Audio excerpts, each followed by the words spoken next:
अब वो शिवसेना के मालिक और बाला साहब ठाकरे जी की शिवसेना इतिहास जमा हो गई। भारतीय जनता पार्टी का ये एक बहुत बड़ा षड्यंत्र रहा, बहुत बड़ा पुराना सपना रहा था कि एक दिन हम बाला साहब ठाकरे की शिवसेना खत्म कर देंगे, लेकिन शिवसेना ऐसी खत्म नहीं होगी। आपके एक निर्णय से, आपके कागज से, आपके भाड़े के तट्टू के मुंह से कोई अधिकार और ऑर्डर देने से शिवसेना जनता में है, शिवसेना महाराष्ट्र के रगों रगों में है। तो आज का जो निर्णय है वो कोई फैसला नहीं है, वो कोई न्याय नहीं है, वो एक षड्यंत्र है। क्या शिवसेना सुप्रीम कोर्ट जाएंगे? क्या सुप्रीम कोर्ट? देखिए, हम सुप्रीम कोर्ट जरूर जाएंगे, हम न्यायालय में हमारी लड़ाई जारी रहेगी। ये जो कोई विधानसभा के स्पीकर है जिसको ट्राइब्यूनल का अधिकार दिया था सुप्रीम कोर्ट ने, उनको एक बहुत बड़ा नया इतिहास लिखने का मौका मिला था। संविधान के आधार पर निर्णय देने का और इतिहास निर्माण करने का को एक बहुत बड़ा मौका मिला था, वो मौका गंवाया है। और इस व्यक्ति ने भी महाराष्ट्र के पीठ में खंजीर खुपसा है। इस व्यक्ति ने जो संविधान पीठ पर बैठे हैं और निर्णय दिया है, उस व्यक्ति ने भी महाराष्ट्र के पीठ में खंजीर खुपसा है। और इतिहास उनको याद रखेगा कि जिसने भी ये निर्णय दिया है और जो आज इस निर्णय के बाद तालियां पीट रही है या पटाखे बजा रहे हैं, वो सब महाराष्ट्र के गद्दार और बेईमान है और उनकी स्थिति मुसोलिनी जैसी होगी। मुसोलिनी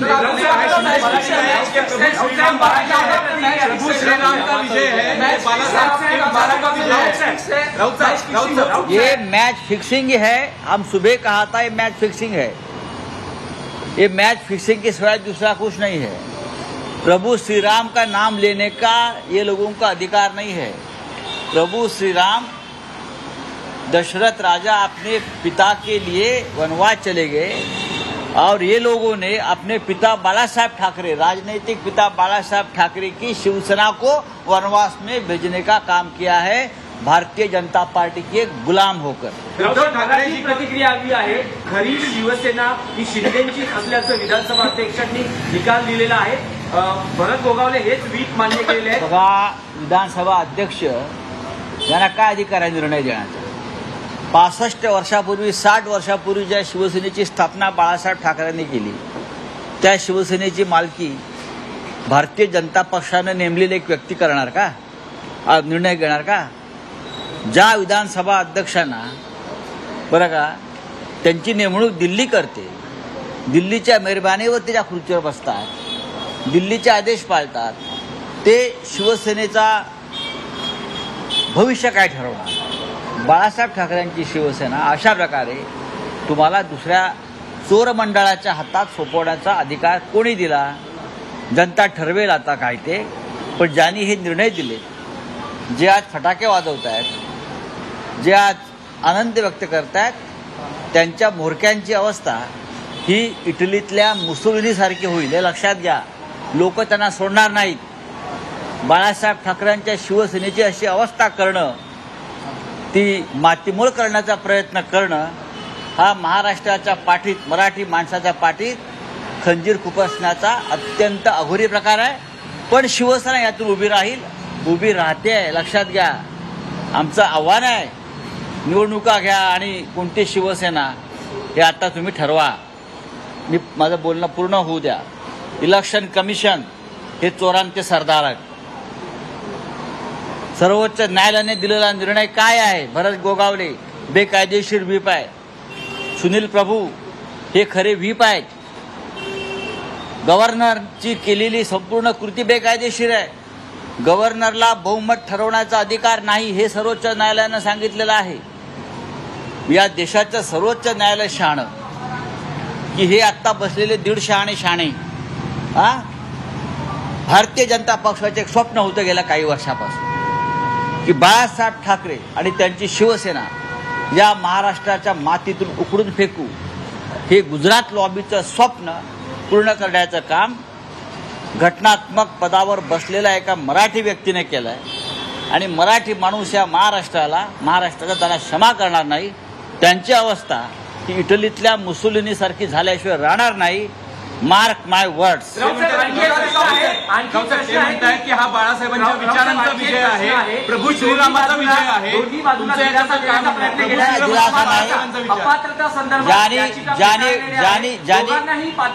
ज्यांनी गद्दारी केली, बाळासाहेबांच्या शिवसेनेच्या पाठीत खंजीर खुपसला आणि ज्याने महाराष्ट्र द्रोह्यांशी हात मिळवणी करून या राज्यात सरकार स्थापन केलं, बरं का, त्यांना अपात्र ठरवणं हाच कायदेशीर मार्ग होता.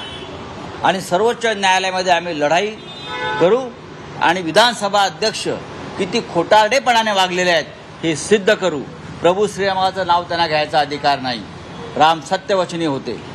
रामाने सत्यासाठी, आपल्या वडिलांसाठी, आपल्या पित्याच्या शब्दाखातर प्रभू श्रीराम वनवासात गेले.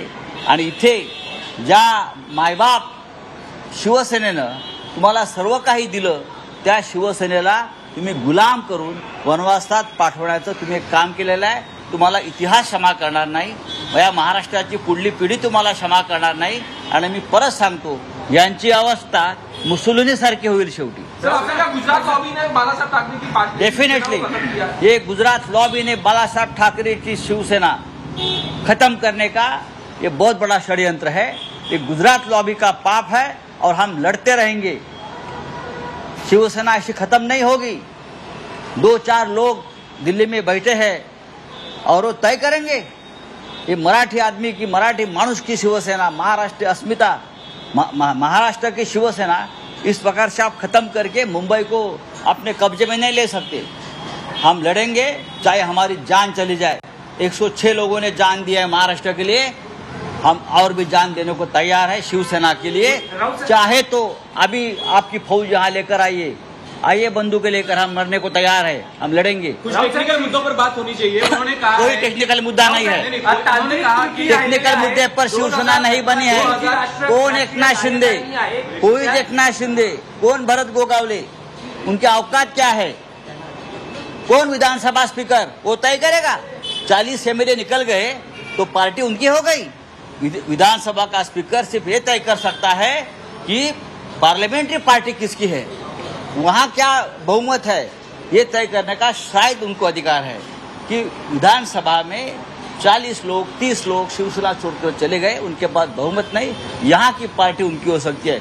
लेकिन पूरी पार्टी शिवसेना, उनका चिन्ह वो किसी और को देने का उनको अधिकार नहीं है.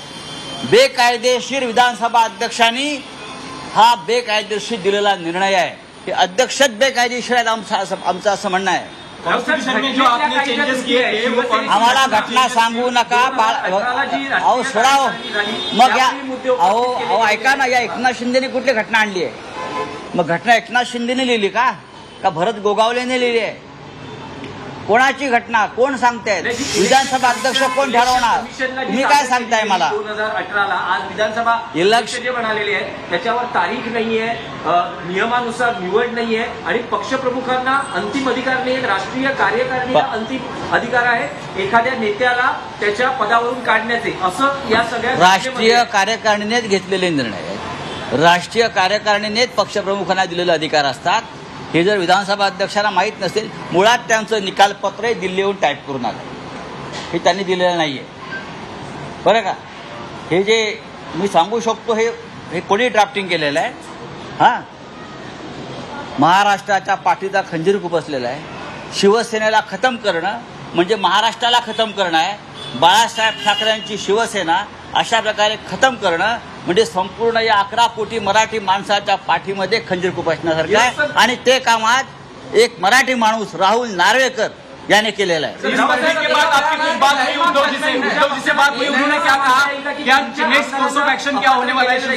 ठाकरे से आपकी बात हुई क्या? उन्होंने कहा मैं इतना ही कहूंगा, शिवसेना खत्म नहीं होगी. आप चाहे कितनी कोशिश करो, ये गुजरात की लॉबी कितनी भी कोशिश करो, आप कितना भी खोके लेके आओ, शिवसेना खत्म नहीं होगी. आमच्या रक्तामध्ये शिवसेना आहे. बाळासाहेब ठाकरेंची शिवसेना अशी खतम होणार नाही. युपीटीला एक दिलासा आहे का की त्यांच्या आमदारांना आम्ही त्यांच्या मेहरबानीवर जगत नाही. आम्ही हौतात्म्य पत्करायला तयार आहोत. या आमदारक्या आणि खासदारक्या म्हणजे शिवसेना नाही, हे लक्षात घ्या. एकनाथ शिंदेना जाऊन सांगा तुमचं मुख्यमंत्रीपद तुम्हाला लखला. तुम्ही जे पाप केलेलं आहे शिवसेना खतम करण्याचं, इतिहास तुम्हाला क्षमा करणार नाही. एकनाथ शिंदे तर दीक्षा म्हणून तुमची कारवाई कशी असणार आहे? लोकांमध्ये आपण काय घेऊन जाणार आहे? दिया गया है